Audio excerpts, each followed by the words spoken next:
La Bible en un an, la 184e journée, le deuxième livre des rois, chapitre 23, verset 31, au chapitre 25, verset 30. Le livre des psaumes, chapitre 1, verset 1 à 6. Le livre des proverbes, chapitre 18, versets 1 et 2. Les actes des apôtres, chapitre 2, versets 1 à 41.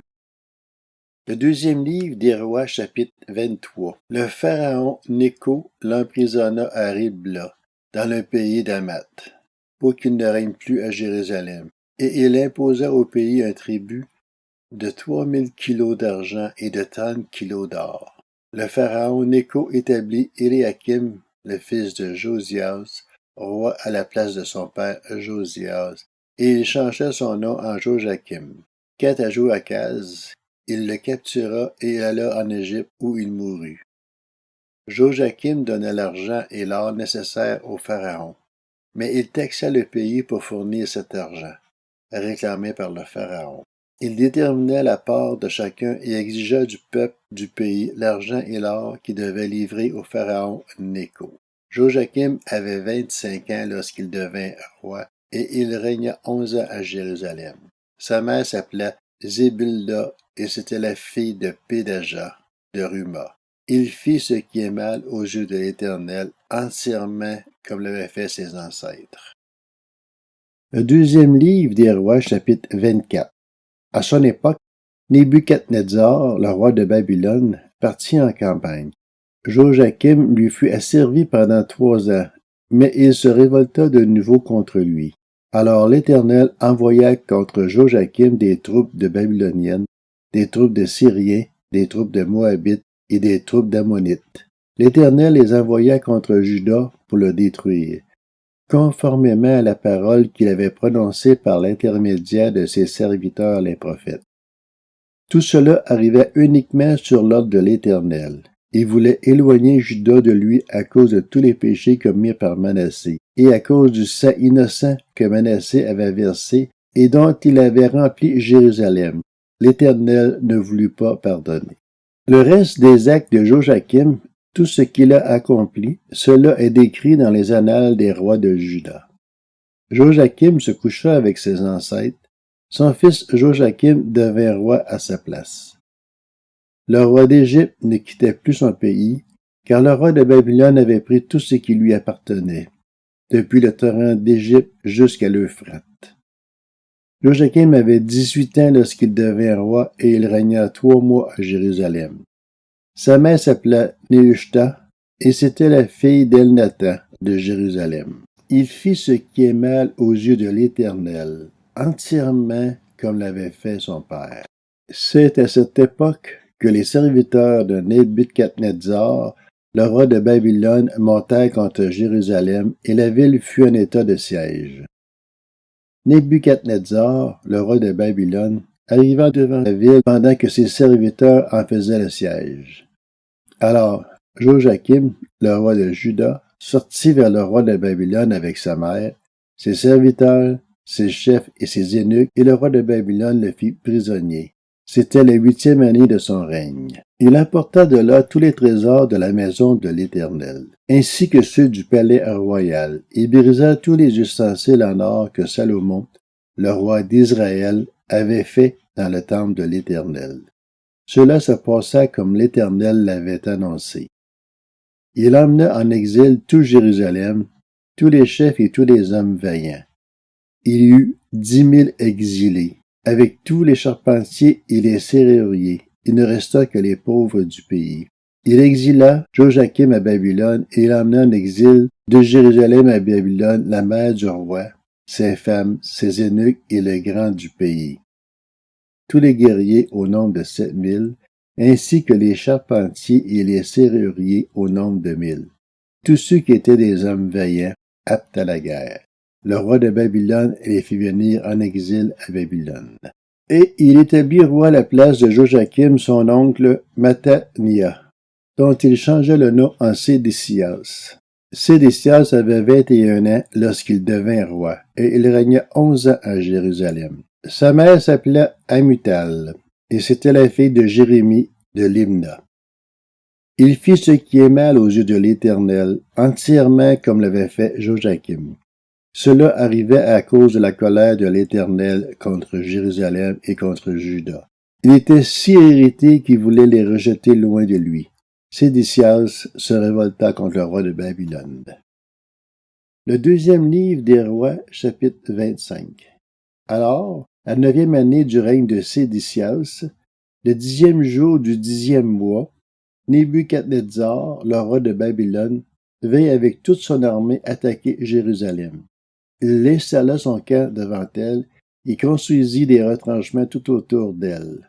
Le siège de la ville dura jusqu'à la 11e année du règne de Sédécias. Le 9e jour du 4e mois, la famine était si forte dans la ville qu'il n'y avait plus de pain pour la population du pays. Alors on fit une brèche dans les remparts de la ville, et tous les hommes de guerre s'enfuient de nuit en passant par la porte située entre les deux murailles, près du jardin du roi. Alors même que les Babyloniens encerclaient la ville, les fuyards prirent le chemin de la plaine. Cependant, l'armée babylonienne poursuivit le roi et le rattrapa dans les plaines de Jéricho. Toute son armée se dispersa loin de lui.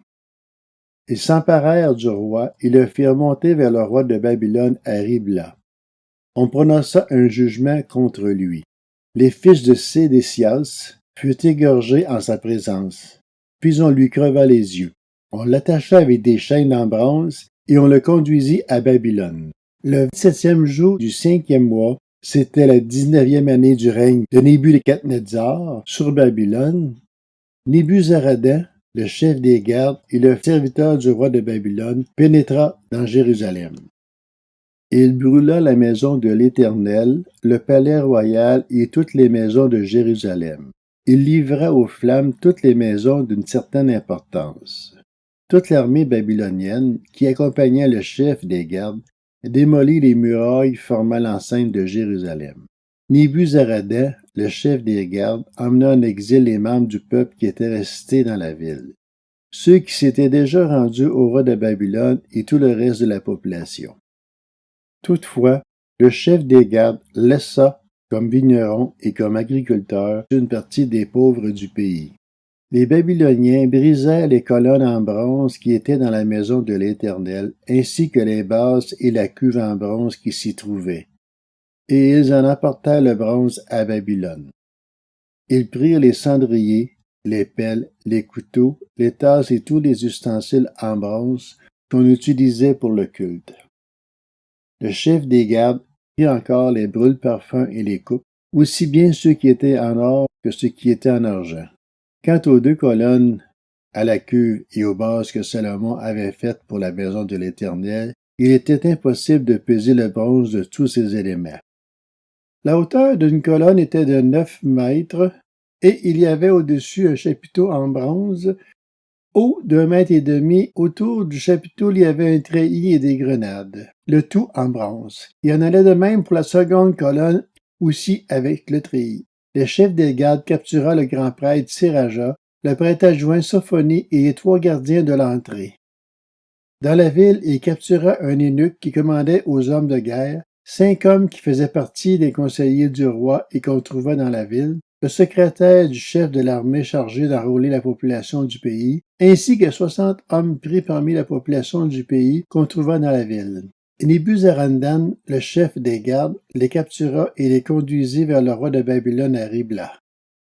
Et le roi de Babylone les frappa à mort à Ribla, dans le pays d'Hamath. C'est ainsi que Juda partit en exil loin de sa terre. Nebuchadnezzar, le roi de Babylone, plaça le reste du peuple, ceux qu'il laissa dans le pays de Juda, sous l'autorité de Guédalia, le fils d'Akikam et le petit-fils de Shaphan. Lorsque tous les chefs des troupes et leurs hommes apprirent que le roi de Babylone avait établi Guédalia comme gouverneur, ils se rendirent vers Guédalia à Mispa. C'était Ismaël, le fils de Néthania, Jokana, le fils de Karéak, Seraja, le fils de Tanumet, de Nétopha et Jazania, le fils de Maakassien, ainsi que leurs hommes. Guédalia leur fit un serment à eux et à leurs hommes. Il leur dit: N'ayez pas peur des serviteurs des Babyloniens. Installez-vous dans le pays, servez le roi de Babylone, et tout se passera bien pour vous. Mais le 7e mois, Ismaël, le fils de Nethalia, et le petit-fils d'Élishama, qui était de sang royal, vint en compagnie de 10 hommes, et ils frappèrent mortellement Guédalia ainsi que les Juifs et les Babyloniens qui étaient avec lui à Mispa. Alors tout le peuple, du plus petit jusqu'au plus grand, et les chefs des troupes se levèrent et s'en allèrent en Égypte, parce qu'ils avaient peur des Babyloniens. La 37e année de l'exil de Joachim, le roi de Juda, le 27e jour du 12e mois, Évil-Mérodach, le roi de Babylone, releva la tête du roi de Juda, Joachim, et le fit sortir de prison. C'était la première année de son règne. Il lui parla avec bonté, il lui donna une place supérieure à celle des autres rois retenus avec lui à Babylone. Il lui fit changer ses habits de prisonnier, et Joachim mangea à sa table tout le reste de sa vie. Le roi pourvut constamment à son entretien journalier durant tout le reste de sa vie. Le livre des Psaumes, chapitre 1. Heureux l'homme qui ne suit pas le conseil des méchants, qui ne s'arrête pas sur la voie des pécheurs, et ne s'assied pas en compagnie des moqueurs, mais qui trouve son plaisir dans la loi de l'Éternel et la médite jour et nuit. Il ressemble à un arbre planté près d'un cours d'eau. Il donne son fruit en sa saison, et son feuillage ne se flétrit pas. Tout ce qu'il fait lui réussit. Les méchants, au contraire, ressemblent à la paille que le vent disperse. Voilà pourquoi les méchants ne résistent pas lors du jugement, ni les pécheurs dans l'assemblée des justes. En effet, l'Éternel connaît la voie des justes, mais la voie des méchants mène à la ruine. Le livre des Proverbes, chapitre 18. Celui qui se tient à l'écart cherche ce qui lui plaît et s'irrite contre tout ce qui est raisonnable. Ce n'est pas à l'intelligence que l'homme stupide prend plaisir, c'est à l'étalage de ses pensées. Actes des apôtres, chapitre 2. Quand le jour de la Pentecôte arriva, ils étaient tous ensemble au même endroit. Tout à coup, il vint du ciel un bruit comme celui d'un vent violent, qui remplit toute la maison où ils étaient assis. Des langues qui semblaient de feu leur apparurent séparées les unes des autres, et elles se posèrent sur chacun d'eux. Ils furent tous remplis du Saint-Esprit et se mirent à parler en d'autres langues, comme l'Esprit leur donnait de s'exprimer. Or, il y avait en ces jours à Jérusalem des Juifs, hommes pieux venus de toutes les nations qui sont sous le ciel. À ce bruit, ils accoururent en foule, et ils furent stupéfaits, parce que chacun les entendait parler dans sa propre langue. Ils étaient tous remplis d'étonnement et d'admiration, et ils se disaient les uns aux autres: « Ces gens qui parlent ne sont-ils pas tous Galiléens?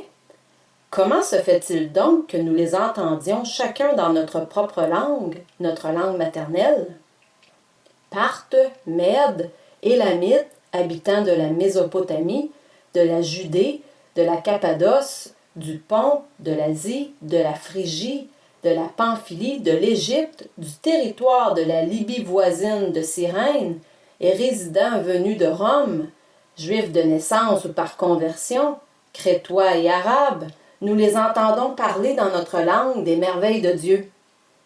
Tous remplis d'étonnement et ne sachant que penser, ils se disaient les uns aux autres: « Qu'est-ce que cela veut dire? » Mais d'autres se moquaient et disaient: « Ils sont pleins de vin doux. » Alors Pierre, debout avec les 11 apôtres, s'exprima d'une voix forte en ces termes: « Hommes de Judée, et vous tous qui séjournez à Jérusalem, comprenez ce qui se passe et prêtez l'oreille à mes paroles. Ces gens ne sont pas ivres, comme vous le supposez, car il est 9 heures du matin. Mais maintenant se réalise ce qu'a dit le prophète Joël. Dans les derniers jours, dit Dieu, je déverserai de mon esprit sur tout être humain. Vos fils et vos filles prophétiseront. Vos jeunes gens auront des visions et vos vieillards auront des rêves. Oui, sur mes serviteurs et sur mes servantes, durant ces jours-là, je déverserai de mon esprit et ils prophétiseront. Je ferai des prodiges en haut dans le ciel et des signes miraculeux en bas sur la terre, du sang, du feu et une vapeur de fumée. Le soleil se changera en ténèbres et la lune en sang avant l'arrivée du jour du Seigneur, de ce jour grand et glorieux. Alors toute personne qui fera appel au nom du Seigneur sera sauvée. Israélites, écoutez ces paroles. Dieu vous a désigné Jésus de Nazareth en accomplissant par lui, au milieu de vous, des miracles, des prodiges et des signes, comme vous le savez vous-même. Cet homme vous a été livré suivant le projet défini et la prescience de Dieu. Vous l'avez arrêté, vous l'avez fait mourir sur une croix par l'intermédiaire d'hommes impies. Mais Dieu a brisé les liens de la mort. Il l'a ressuscité parce qu'il n'était pas possible qu'elle le retienne. En effet, David dit à propos de lui, « Je voyais constamment le Seigneur devant moi, parce qu'il est à ma droite afin que je ne sois pas ébranlé. C'est pourquoi mon cœur est dans la joie et ma langue dans l'allégresse. Même mon corps reposera avec espérance, car tu n'abandonneras pas mon âme au séjour des morts. Tu ne permettras pas que ton sein connaisse la décomposition. Tu m'as fait connaître les sentiers de la vie. Tu me rempliras de joie par ta présence. Mes frères, qu'il me soit permis de vous parler en toute franchise au sujet du patriarche David. Il est mort, il a été enseveli, et son tombeau existe encore aujourd'hui parmi nous. Or il était prophète, et il savait que Dieu lui avait juré par serment de faire surgir le Messie, un de ses descendants, pour le faire asseoir sur son trône. C'est donc la résurrection du Christ qu'il a prévue et annoncée, en disant qu'il ne serait pas abandonné au séjour des morts et que son corps ne connaîtrait pas la décomposition. C'est ce Jésus que Dieu a ressuscité. Nous en sommes tous témoins. Élevé à la droite de Dieu, il a reçu du Père le Saint-Esprit qui avait été promis, et il l'a déversé, comme vous le voyez et l'entendez maintenant. David, en effet, n'est pas monté au ciel, mais il dit lui-même, « Le Seigneur a dit à mon Seigneur, « Assieds-toi à ma droite, jusqu'à ce que j'aie fait de tes ennemis ton marchepied. » Que toute la communauté d'Israël sache donc avec certitude que Dieu a fait Seigneur et Messie ce Jésus que vous avez crucifié. Après avoir entendu ce discours, ils eurent le cœur vivement touché, et dirent à Pierre et aux autres apôtres, « Frères, que ferons-nous? » Pierre leur dit, « Changez d'attitude, et que chacun de vous soit baptisé au nom de Jésus-Christ pour le pardon de vos péchés, et vous recevrez le don du Saint-Esprit. En effet, la promesse est pour vous, pour vos enfants, et pour tous ceux qui sont au loin, en aussi grand nombre que le Seigneur notre Dieu les appellera. » Et par beaucoup d'autres paroles, il rendait témoignage et les encourageait en disant « Sauvez-vous de cette génération pervertie !» Ceux qui acceptèrent sa parole furent donc baptisés, et ce jour-là, le nombre des disciples augmenta d'environ 3000 personnes.